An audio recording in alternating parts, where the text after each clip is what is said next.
பாஸ்டர்களுக்கு இன்னைக்கு ஒரு 7 முக்கியமான குறிப்புகளை தரப்போகிறேன். உங்களுக்கு ரொம்ப சந்தோஷமா இருக்கும். ஏன்னு கேட்டீங்கன்னா, விசுவாசிகளிடத்திலிருந்து பணத்த எப்படி அப்படியே கத்த கத்தையா கறப்பது அப்படின்ற ஒரு சீக்ரெட்ட உங்களுக்கு நான் சொல்லி தரப்போறேன். என்ன பிரதர் சொல்றீங்க? கண்டிப்பா. எல்லா விசுவாசிகளிடமிருந்து நீங்க பணத்த கறக்கணும் அப்படின்னு நினைக்கிற பாஸ்டர்ஸ் எல்லாம், நீங்க இந்த வீடியோவ பாருங்க. உங்களுக்கு அது பிரயோஜனமா இருக்கும். சரி வாங்க வீடியோக்குள்ள போகலாம்.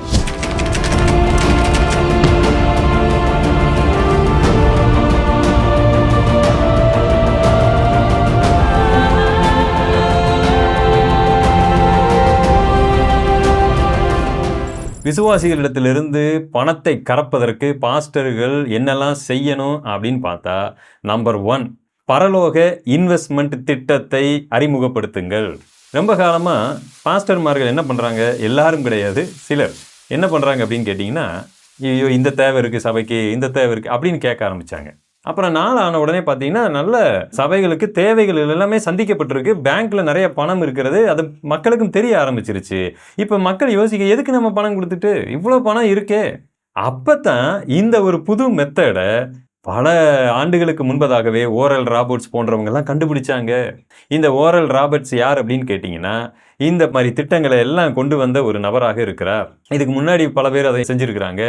நம்ம ஊர்ல அவரை பின்பற்றின ஒரு மிகப்பெரிய ஊழியர் யாருன்னு உங்களுக்கு தெரியும். அவரு இதெல்லாம் கொண்டு வந்தாரு. என்னன்னு கேட்டீங்கன்னா, பரலோக இன்வெஸ்ட்மெண்ட் திட்டம். விதையுங்கள், தேவைகளை சந்தியுங்கள் அப்படிங்கிறது எங்க இருந்துச்சு? பைபிள்ல இருந்துச்சு. விதையுங்கள். ஆனா பைபிள் என்ன சொல்லுது? நீதியின் விளைச்சலை அறுப்பீர்கள்னு போட்டிருக்கு. ஆனா இன்னைக்கு நாம அதை எப்படி மாத்திரணும் தெரியுங்களா? விதைத்தால் அது 100 மடங்கு நமக்கு ரிட்டர்ன் கிடைக்கும். ஸோ இன்வெஸ்ட் பண்ணுங்க. எங்க இன்வெஸ்ட் பண்ணுங்க? பரலோகத்துல இன்வெஸ்ட் பண்ணுங்க. பரலோகத்துல எப்படி இன்வெஸ்ட் பண்றது? பரலோகத்துல எப்படி இன்வெஸ்ட் பண்றதுன்னா, உன் பணத்தை கொண்டு வந்து நீ பாஸ்டர் கால்ல வச்சிடணும். அவருக்கு ஜெட்டு, ஏர்வேஸ் ஏகப்பட்ட இதெல்லாம் சொத்தெல்லாம் வாங்கி குமிக்க வேண்டி இருக்கு. ஆனா அது இன்வெஸ்ட்மெண்ட்டுங்கிறத மறந்துடாத. நீ சபையின் தேவைகளுக்கு அல்ல. ஏன்னா தேவையெல்லாம் நல்லா சந்திக்கப்பட்டிருக்கு. ஸோ விதை, அப்பத்தான் நீ என்ன செய்வ? அறுவடை செய்வ. எதை? நீதியின் விளைச்சலையா? இல்ல. பண விளைச்சலை அறுவடை செய்வாய். ஸோ இந்த திட்டத்தை மறந்துடாதீங்க பிள்ளைகளா. நீங்க பரலோக இன்வெஸ்ட்மெண்ட் திட்டத்தை அறிமுகப்படுத்துங்க. விசுவாசிகள் எல்லாம் ஆட்டு மந்தைகள் மாதிரி தானே. அடுத்த நிமிஷம் அவங்க வந்து கொட்டுவாங்க. ஏன்னா எத்தனை சீட்டு கம்பெனி வந்து ஏமாத்தினான்னு நம்மளுக்கு அங்கே தானே பணத்தை போய் போடுவாங்க. எத்தனை பேர் ஏமாத்திட்டு போனால் அங்கே போய் போட்டுக்கிட்டு இருப்பாங்க. ஆராய்ந்து பார்க்கவே மாட்டாங்க. அதனால மக்கள் ஏதாவது கண்டுபிடிச்சிருவாங்களோ, ஐயோ நம்மளை ஏதாவது குற்றப்படுத்தி, அந்த கவலையே உங்களுக்கு வேண்டாம். அவங்க அதை கண்டுபிடிக்கவே மாட்டாங்க. சரியா? ரைட். 2வது குறிப்பு, எமோஷனல் பிளாக்மெயில் எச்சரிப்பு கொடுக்கணும். அது என்ன எமோஷனல் பிளாக்மெயிலு? நீ உன் வீட்டில் வந்து இப்படி சந்தோஷமா இருக்கிற, ஆனால் பாரு இங்கே வந்து நீ எப்படி வச்சிருக்கிற பாரு. இந்த மாதிரி அவங்கள குற்றப்படுத்தி ஏதாவது ஒரு குற்ற உணர்வை ஃபர்ஸ்ட் உண்டு பண்ணிடணும். அடுத்து 2வது என்னன்னு கேட்டிங்கன்னா, உன் வீட்டில் ஏதாவது தப்பு நடக்குதா? இது காரணமே நீ ஒருவேளை கரெக்டாக பணம் கொடுத்துட்டு தான் இருக்கிற, ஆனால் அது போதாது அப்படின்னு சொல்லி அவங்கள எமோஷனலாக பயமுறுத்தி பிளாக்மெயில் பண்ணணும். என்ன அவங்க வீட்டில் பிரச்சனைனாலும் சரி, அதை அங்கே இங்கே சுற்றி கடைசியில் எங்கே கொண்டு வந்துடணும்னா, கர்த்தருடைய காரியத்தில் நீங்கள் வந்து முன்ன மாதிரி இல்லைங்க, முன்ன மாதிரி கொடுக்கறது இல்லை, முன்ன மாதிரி நீங்கள் அதை செய்யறது இல்லை அப்படின்னு அங்கே இங்கே கொண்டு வந்து அதை நிப்பாட்டிடணும். அடுத்த ஒரு எமோஷனல் என்ன? நீங்கள் கொடுக்கறது கர்த்தருக்கு, ஒரு தனி நபருக்கு அல்ல. இந்த மாதிரி நிறைய எமோஷனல் பிளாக்மெயிலை கொண்டு வந்து வச்சிங்கன்னு சொன்னால் அவங்க யோசிப்பாங்க, கொடுக்க ஆரம்பிச்சிருவாங்க. சரியா? நம்பர் 3 கடைசி கால ரெட் அலர்ட் திட்டம். என்ன கடைசி கால ரெட் அலர்ட் திட்டம்? விசுவாசிகளுக்கு எப்பயுமே நீங்க என்ன பண்ணணும்னா, அவ்வளவுதான், நாளைக்கு ஆண்டவருடைய வருகை இருக்க போது, நீங்க முடிஞ்சிட்டீங்க, என்ன பண்ணிட்டு இருக்கிறீங்க, இத விஷயத்தை திரும்ப திரும்ப சொல்லிக்கிட்டே இருக்கணும். அவங்களுடைய லைஃபை நீங்க என்ன பண்ணணும் அப்படின்னா, அடுத்து ஒண்ணுமே இல்லை அப்படின்னு சொல்லி அந்த பணத்தை எல்லாம் அவங்க கொண்டு வந்து இங்க கொட்டிடணும். நாளைக்கு கர்த்தர் வரப்போகிறார் அப்படிங்கிற ஒரு எதிர்பார்ப்போடு இருக்கிறது வேற.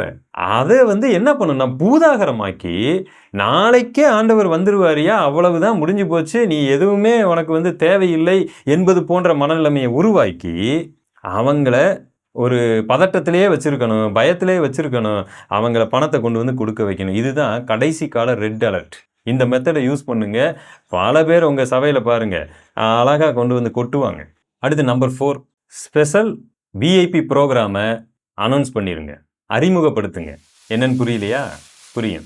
இப்போ பார்த்தீங்கன்னா, நான் வந்து கிட்டத்தட்ட ஒரு 3-4 வருடங்களுக்கு முன்பதாக பால் தினகரன் அவங்க வெப்சைட்டில் இருந்த ஒரு விஷயத்தை சுட்டி காமிச்சேன். அவங்க என்ன பண்ணியிருந்தாங்க அப்படின்னு பார்த்தீங்கன்னா, இந்த மாதிரி வந்து அதில் நிறைய அட்வர்டைஸ்மெண்ட் போட்டிருந்தாங்க. அதில் ஸ்பெஷல் ப்ரேயர் அப்படின்னு போட்டு இந்தியன் மணியில் 5000 rupees. மற்ற ப்ரேயர்லாம் பார்த்தீங்கன்னா அந்த ஜெப பங்காளர்கள் ப்ரேயர் பண்ணுவாங்க. ஆனால் உங்களுக்கு பால் தினகரனே ஜெபிக்கணும்னா அந்த 5000 ரூபாயை நீங்கள் எங்களுக்கு அனுப்பி அதை கன்ஃபார்ம் பண்ணிக்கிட்டீங்கன்னா பால் தினகரனே ஜெபிப்பார். என்ன ஒரு அக்கிரமம் வர பாருங்க. நான் நேரடியாகவே கேள்வி கேட்டிருந்தேன். பார்த்தீங்கன்னா இவங்க என்ன பண்ணாங்க, அடுத்த ஒரு 1 or 2 daysல அந்த லைனை மட்டும் தூக்கிட்டாங்க. அதுக்கப்புறம் ஃபாரின்ல இருக்கக்கூடிய எந்த வெப்சைட்லையும் அதை தூக்கல. அதில் ஃபாரின்ல ஏகப்பட்ட அமௌண்ட், எனக்கு இப்போ ஞாபகம் இல்லை, எவ்வளவோ டாலர், $200 $350 போட்டு வச்சுருந்தாங்க. அந்த சேம் மெத்தடை நீங்கள் ஏன் ஃபாலோ பண்ணக்கூடாது? நானே வந்து கையை வச்சு ஜெபிச்சா உங்களுக்கு பெரிய ஆசீர்வாதம் வரும். ஆனால் அப்படி ஜெபிக்கிறதுக்கு ஒரு அமௌண்ட் இருக்குது அப்படின்னு அது அமௌண்ட்டுன்னு சொல்லாமல் மறைமுகமாக அப்படி வாங்கிடணும். அப்படி பாஸ்டரை பார்க்கணுமா, பெரிய பாஸ்டரை பார்க்கணுமா, அந்த பெரிய பாஸ்டரை பார்க்கணுன்னா ஊழியத்துக்கு நீங்கள் இதை செய்யலாம்ல அப்படின்னு சொல்லி அப்படி வச்சு அப்படி அவரை உள்ளே உட்கார வச்சு நீங்கள் போய் என்ன பண்ணணும், அப்படி ப்ரேயர் பண்ணுற மாதிரி சிஸ்டத்தை உருவாக்கிக்கிட்டீங்கன்னா உங்களுக்கு பணம் கொட்டும். அதனால் இந்த விஐபி ப்ரோக்ராம் என்ன செய்யுங்க, உடனே அமல்படுத்துங்க. சரியா? ரைட். 5வது குறிப்பு, விட்னஸ் மார்க்கெட்டிங், சாட்சி மார்க்கெட்டிங். பார்த்துருக்கீங்களா? நாங்கள் படிச்சுட்டு வெளியில் வரும்போது எங்கேயாவது வேலை கிடைக்காதா, உடனடியாக எதையாவது சம்பாதிச்சிட முடியாதா அப்படின்னு அப்படியே தேடிக்கிட்டு இருப்போம். நீங்களும் அப்படி இருந்திருக்க வாய்ப்பு இருக்குது. அந்த சமயத்தில் பார்த்தீங்கன்னா ஒருத்தர் வந்து வாங்க இந்த மாதிரி ஒரு இடம் இருக்குது, மாதம் ஆனால் அவ்வளோ சம்பாதிக்கலாம் தெரியுமா அப்படின்னு என்னை கூட்டிகிட்டு போனார். அங்கே போய் பார்த்தா ஒரு பெரும் கூட்டம் உட்காந்துருக்கு. மேலே ஒருத்தர் அப்படி நிற்கிறாரு, அப்படி கோட்டு ஷர்ட்லாம் போட்டிருக்கிறாரு. கோட் ஷர்ட்டு தான் போட்டிருக்கிறாரு. ஆனால் அதை பார்த்தாலே தெரியுது இதுக்கு முன்னாடி அவர் அதை போட்டதே இல்லை அப்படிங்கிறது நல்லா தெரியுது. நல்லா தொலைன்னு பேண்ட்டு இடுப்பில் நிற்க மாட்டேங்குது, நல்லா தெரியுது நமக்கு.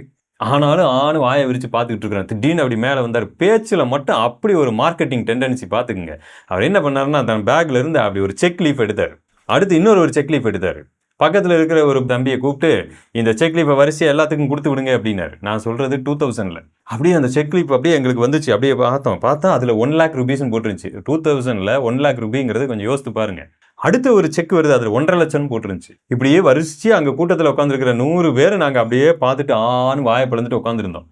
அடுத்து அவர் என்ன தெரியுமா சொன்னார், மாதம் இந்த கம்பெனியில் சேர்ந்ததுனால இந்த அமௌண்ட் எனக்கு வந்துக்கிட்டு இருக்கு அப்படின்னு. என்னுடைய BMW காரை நான் வந்து உள்ளே கொண்டு வர முடியல, அங்கே நிப்பாட்டி இருக்கிறேன், வர வழியில் நிப்பாட்டி இருக்கிறேன், நீங்கள் போகும்போது பாருங்கள். நான் ஒன்றுமே பண்ணலை, ஜஸ்ட்டு ஒரு 10 பேரை சேர்த்து விட்டேன். அந்த 10 பேர் என்ன பண்ணாங்க, அவங்க 10 பேரை சேர்த்து விட்டாங்க. இப்போ அவங்க 10 பேரை சேர்த்து விட்டாங்க. இப்படியே எல்லாம் சேர்த்துருக்குறாங்க. இதெல்லாம் நடந்தது பார்த்தீங்கன்னா 2 வருஷம் ஆச்சு எனக்கு. இப்போ பார்த்தீங்களா செக் எவ்வளோ வந்துக்கிட்டு இருக்கு அப்படின்னு. எங்களுக்கு அப்படியே தூக்கி வாரி போட்டுச்சு பாருங்க. கண்ணு முன்னாடியே ஒரு ஆள் நிற்கிறாரியா வா அப்படின்னு சொல்லிட்டு. எல்லாம் ஃபேக், எல்லாம் ஏமாற்றுத்தனம். ஏமாந்துருக்கீங்களா நீங்கள்? நான் இந்த மாதிரி நிறைய விஷயத்தில் உள்ளே போய் விழுந்து பார்த்து அடுத்த நாள் ஓடி வந்து எல்லா வேலையும் பார்த்துருக்குறேன். இது சொல்கிறது எனக்கு ஒன்றும் வெக்கம் இல்லை. ஆனால் இந்த மெத்தடு நமக்கு யூஸ் ஆகும்.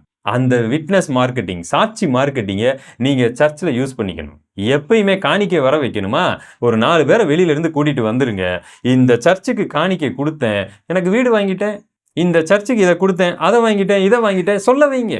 அப்போ மக்களுக்கு உண்மையாக கர்த்தருக்கு கொடுக்கணும் அப்படிங்கிற உணர்வு போயிடும். ஏன்னா உண்மையாக கர்த்தருக்கு கொடுக்கணும், உற்சாகமாக கொடுக்கணுங்கிற உணர்வு பல பேருக்கு வராது. அதனால் கொடுக்க மாட்டாங்க. அப்போ அவங்கள என்ன பண்ணணும், வீடு கிடச்சிடும், வா சூப்பர் அப்படின்ட்டு கொடுப்பாங்க. அப்படி கொடுக்க வைக்கணும். அவங்க கர்த்தருக்கு கொடுக்கல, அவங்க வாங்க போகிற வீட்டுக்கு தான் கொடுக்குறாங்க, அவங்க வாங்க போகிற காருக்கு தான் கொடுக்குறாங்க. உண்மையிலே கர்த்தருக்கு கொடுக்குறாங்கன்னா அதனுடைய நிலைமையே வேறு. ஆனால் என்ன சொன்னால் கர்த்தருக்கு கொடுத்தா இது வந்துடும். நான் வெறும் 500 ரூபா காணிக்கை போட்டேங்க, ஆண்டவர் என்கிட்ட பேசினார், இந்த சபைக்கு போ, நீ 1000 ரூபா 500 ரூபா காணிக்கை போடு அப்படின்னு சொன்னார். காணிக்கை போட்டுட்டு வந்தா கிட்டத்தட்ட 6 மாதமாக எனக்கு சம்பளம் வரலைங்க. எல்லா சம்பளத்தையும் போட்டு எக்ஸ்ட்ரா 3 மாதம் போனஸையும் போட்டு விட்டாங்க. என்ன ஒரு சாட்சி பாருங்க. இந்த மாதிரி ஏதாவது ஒரு சாட்சி மார்க்கெட்டிங்கை நீங்கள் வச்சுக்கிட்டீங்கன்னா பணம் உங்களுக்கு குளிக்கும், மறந்துடாதீங்க. Number 6, project marketing. என்னையாது ப்ராஜெக்ட் மார்க்கெட்டிங்க?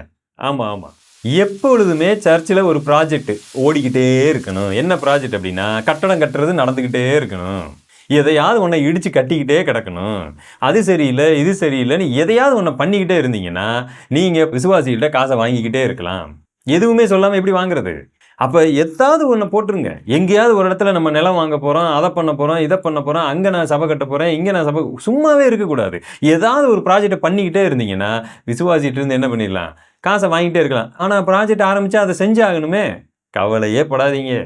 நீங்கள் அதை ஆரம்பித்து உங்கள் பிள்ளை வந்து அதை ஆரம்பித்து உங்கள் பிள்ளையுடைய பேர பிள்ளை வந்து ஆரம்பித்து அதை கட்டிக்கிட்டு இருந்தாலும் விசுவாசிகள் கேட்க மாட்டாங்க. உள்ளுக்குள்ளே வேணால் புழுங்கிக்குவாங்க. எங்கேயும் போக மாட்டாங்க, அங்கேயே தான் வருவாங்க. ஏன்னா அவங்களுக்கு பேர் தான் விசுவாசிகள். யாருக்கு விசுவாசிகள்? கர்த்தருக்கு இல்லை, நமக்கு தான் விசுவாசிகள் அவங்க. அதனால இதை பற்றி நான் கவலையப்படாதீங்க. உடனடியாக போய் என்ன பண்ணுங்க, ஒரு ப்ராஜெக்டை ஆரம்பிச்சு அதை பண்ண போகிறோம் இதை பண்ண போகிறோன்னு பண்ண ஆரம்பிச்சிருங்க. ரைட். நம்பர் 7, சட்டப்பூர்வமாக அவர்களை கொடுக்க வைக்கணும். சட்டப்பூர்வமாக எப்படி கொடுக்க வைக்கிறது? தசமபாகம் அப்படிங்கிற ஒன்றை சொல்லி அவங்கள பயமுறுத்தணும். இதுதான் ஃபைனலாக நீங்கள் செய்ய வேண்டிய மிக முக்கியமான ஒன்று. எல்லாத்திலையும் சகலத்திலும் தசமபாகம் கொடுக்க சொல்லி பழைய ஏற்பாட்டு பிரமாணத்தில் போட்டிருக்கு. இது நமக்கு சரியான வாய்ப்பு. நீங்கள் நியாயப்பிரமாணத்திலிருந்து விடுதலை ஆனீங்க, நியாயப்பிரமாணத்திற்கு மறித்து கிறிஸ்துவின் பிரமாணத்திற்கு உள்ளே வந்துட்டீங்கிற வசனத்தை எல்லாம் எடுத்து பேசக்கூடாது. நீங்கள் மன உற்சாகமாக கொடுக்கணும், மனதில் நியமித்தபடி கொடுக்க கடவுங்கிற வசனத்தை எல்லாம் பேசிடவே கூடாது. எப்பயுமே காணிக்கைனா பழைய ஏற்பாட்டுக்கு தான் போகணும், புதிய ஏற்பாட்டுக்கு வந்துடக்கூடாது. பழைய ஏற்பாட்டில் இருக்கக்கூடிய எல்லா காணிக்கை வசனத்தை எழுதுங்க. சகலத்தையும் உன் களஞ்சியங்கள், பண்டகசாலை, தேவனுடைய ஆலயம் நிரம்பும்படி. அவங்க கேட்பாங்க, தேவனுடைய ஆலயம் தான் இப்போ இல்லையே, நாம தானே தேவனுடைய ஆலயம்னு கேட்பாங்க. தயவு செய்து சத்தியத்தை மட்டும் அவங்களுக்கு கொடுத்துடாதீங்க. நீ வர்ற இந்த கட்டடம் தான் தேவனுடைய ஆலயம்னு சொல்லணும். பேரும் அப்படித்தான் வைக்கணும். கிறிஸ்துநாதர் ஆலயம் அப்படின்னு தான் பேர் வைக்கணும் அந்த கட்டடத்துக்கு. அப்பதான் இவங்க ஆலயம் நம்புவாங்க. அந்த கட்டட நிதின்னு வாங்கக்கூடாது, ஆலய நிதின்னு தான் வாங்கணும். ஆலயம், கோவில், என்னென்ன பேர் இருக்கோ பக்தியை உருவாக்கக்கூடிய எல்லாத்தையும் உருவாக்குங்க. அதெல்லாம் கட்டாயமாக்கி அவங்கள சட்டப்பூர்வமாக கொடுக்க வைங்க. இன்னும் கூடுதலா நீ கடை வாங்கினா கூட அதில் என்ன பண்ணணும்? தசமபாகம் கொடுக்கணும் அப்படின்னு சொல்லுங்க. லோன் வாங்கினா தசமபாகம் கொடுக்கணும்னு சொல்லுங்க. எல்லாத்தையும் பண்ணுங்க. எப்படியாவது பணத்தை கறந்து விடுங்கள். இவ்வளவா ஏமாளியா இருப்பீங்க? விசுவாசிகள் என்ன வேணாலும் செய்ய ஆயத்தமா இருக்கிறாங்க. நீங்க என்ன பண்ணிட்டு இருக்கிறீங்க பாருங்க. வசனம் அப்படி சொல்லல. ஆமா, வசனத்தை சொன்னோம்னா நம்ம பொழப்பு எப்படி போடும்? ஒருபோதும் வசனத்தின் அடிப்படையில் மட்டும் போதிச்சிடாதீங்க. வசனத்தை கான்டெக்ஸ்ட் இல்லாமல் எடுத்து போதிக்கணும். அது வேற ஒரு இடத்துக்கு, வேற ஒரு பிரமாணத்துக்கு, வேற ஒரு காலகட்டத்திற்கு சொல்லப்பட்டிருக்கு. அதையெல்லாம் எடுத்து நமக்காக பயன்படுத்திக்கணும். எப்படி இன்னைக்கு பல இடங்கள்ல தசமபாக பண்டிகை, அறுப்பின் பண்டிகை, யூதர்களுக்கு அறுப்பின் பண்டிகையை வச்சா இவங்க எப்படி சபைக்குள்ள அறுப்பின் பண்டிகைன்னு வச்சு பணத்தை வசூல் பண்றாங்க? கத்துக்குங்க. ஸோ பாஸ்டர்களே, விசுவாசிகளிடத்திலிருந்து பணத்தை கறப்பதற்கு அருமையான 7 குறிப்புகளை வச்சிருக்கிறேன். இதெல்லாம் யூஸ் பண்ணிக்கோங்க. ஒருவேளை ஒரு சிலர் இந்த வீடியோவை பார்த்துட்டு என் மேலே கோவப்படலாம். சரியா? கோவப்பட்டுக்குங்க. அதானே நடக்குது. இல்லை வேற ஏதாவது நடக்குதா? இதில் கோவப்படுறதுக்கு ஒன்றும் இல்லை. என்ன நடந்துகிட்டு இருக்கோ அதை தான் பேசிகிட்டு இருக்கிறேன். இப்போவாவது ஏதாவது மாற்றம் வருதான்னு பார்க்கலாம். திருந்துங்க. அடுத்த ஒரு வீடியோவில் உங்களை நான் சந்திக்கிறேன். God bless you. தேங்க்யூ.